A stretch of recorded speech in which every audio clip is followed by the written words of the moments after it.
Hey guys, how's it going? This is Natinator, and welcome to another Creepypasta reading.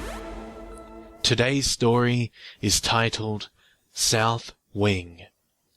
Now as always, turn out the lights, get comfortable, and let the story begin. I was desperately broke. I suppose that's why I decided to suck up my pride and apply for a job at the Hindlewood mansion. They were always in need of housekeepers at that big old place. In high school, a few of my friends had worked there, but never lasted more than a week before quitting. They all said it was because of the way the old man treated them, but the way they acted when we rolled past that house in our beat-up cars told me otherwise. Something was just weird about that place. My appointment for a housekeeping interview was at 9 o'clock that night. A strange time, but I'd heard that old man Hindlewood hated company, and we were only to clean house at night when he was sleeping. I didn't really mind.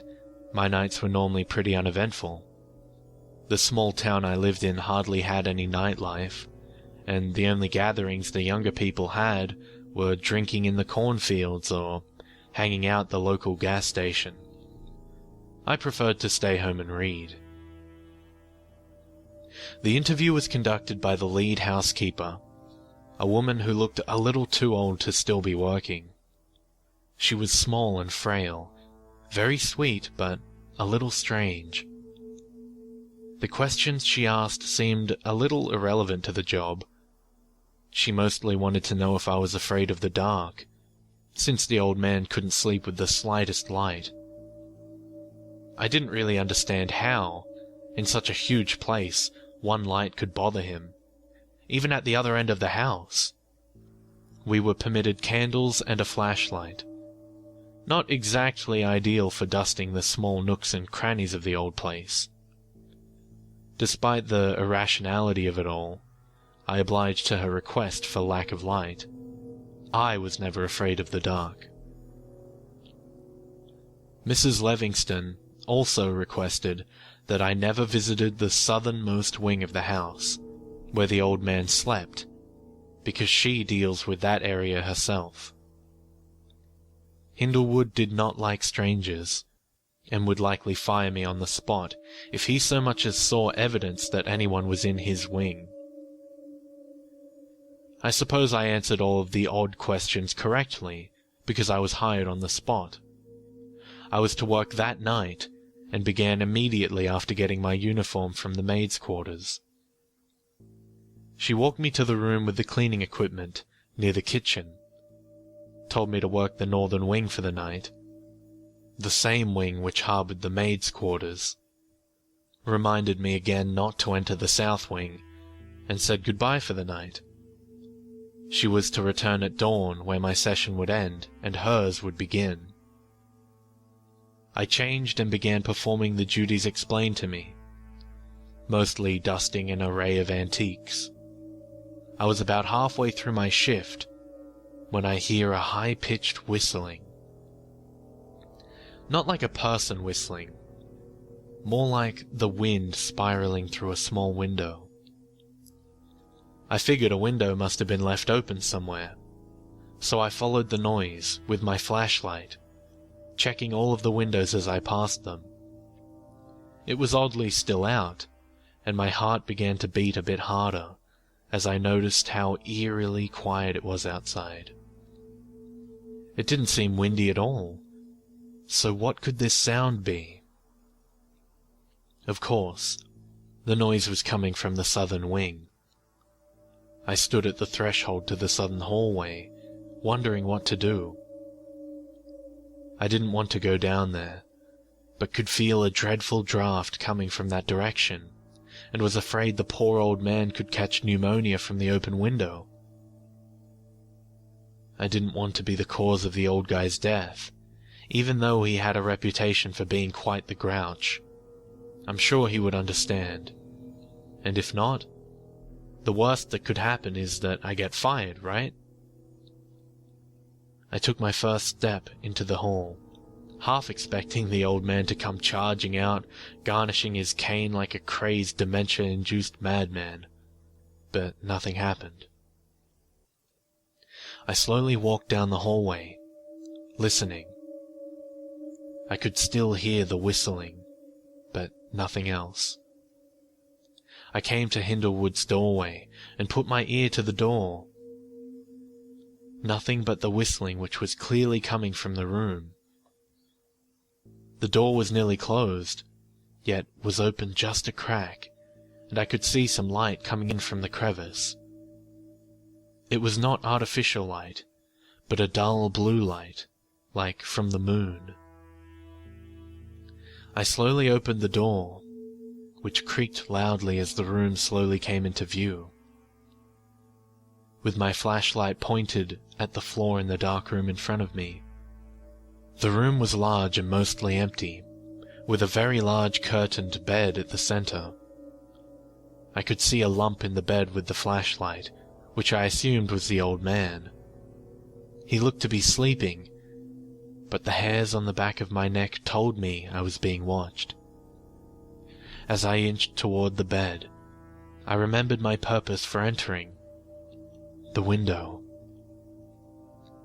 I looked around the barren walls, and out of the corner of my eyes I noticed what was above me. The light poured in from a large skylight above me, yet cast in the light was a shadow. It seemed as if a figure of a person was highlighted on the floor from above, yet its shape was unnaturally large and twisted. What would have been the head was shaped more like a V, and where its shoulders would be, there were large pointed protrusions. I panicked as I went to turn and look at whatever was standing in the light of the moon. I dropped my flashlight. As I tried to catch it from my tumbling hand, it rolled across the room and under the bed. I watched it fall out of reach, and spun around to check the skylight. There was nothing there, and the shadow on the floor was gone. With my heart pounding in my chest, I got on my knees to seek out the flashlight under the bed. I could see it shining out from the darkness. It had rolled underneath, and I crawled in to retrieve it, when I noticed that the whistling was gone. I grabbed the flashlight and held it to my chest, trying to calm myself for a second. I told myself I was probably seeing things. The darkness was beginning to get to me, and I was seeing false shadows. I needed to check on the old man, who was likely sleeping soundly directly above me. I took a deep breath and began to scoot my way towards the edge of the bed, when the whistling started again. I could immediately feel the cool air whirling around the room. I stopped where I was, still underneath the bed, but close to the edge. I peered out, hiding the light of the flashlight in my hands, in the direction of the ceiling with the window. Something was standing there, covered in shadow. I could only see the muddy red gloss of its eyes as it stared at whatever was above me. It was then that feet dropped inches away from my face, old, veiny, and wrinkled feet. And so I tucked my head back into the darkness. The feet lifted into the air, as if they were floating, and the whistling was then accompanied by large gusts of wind, like the flapping of large wings. Then all was quiet. I stayed in that spot for what must have been 2 hours, with my heart pounding in my chest. Was I crazy? Or had something taken the old man out of his bed while he slept? My mind raced as I lay there, frozen in fear. It was not until I could see the first indications of sunlight that I was able to summon up enough courage to get out from under the bed and look around the room. The bed was empty. like no one had ever slept in it. The room was tidy, the window closed. I walked to the maid's quarters, feeling numb and bewildered, and waited for Mrs. Livingston. I did not say a word to her. I took especially long to change, as I knew she would be making her way to the south wing. She came back only a few moments later, and as the maid's room was next to the kitchen, I saw her making breakfast. When she saw me, surprised I was still there, she said, "Oh, glad you're here, honey. Mr. Hindlewood worked up quite an appetite last night, and I could use your help. Would you like to stay for breakfast?" I wasn't quite sure what was on the menu, so I said no thank you and left. I'm still not quite sure what I saw that night. At first I thought Hindlewood was taken by some creature, but I saw him walking the gardens the next day by Mrs. Livingston. He looked normal, perhaps even more spry than usual. Now, I've been working at the mansion for over 10 years, and somehow the old guy is still alive and looks like he has not aged a single day. Whatever's been going on, I don't really mind, because it gives me a job and good pay. All I know is I stay out of the south wing, and I've learned to ignore whatever it is I hear in the night.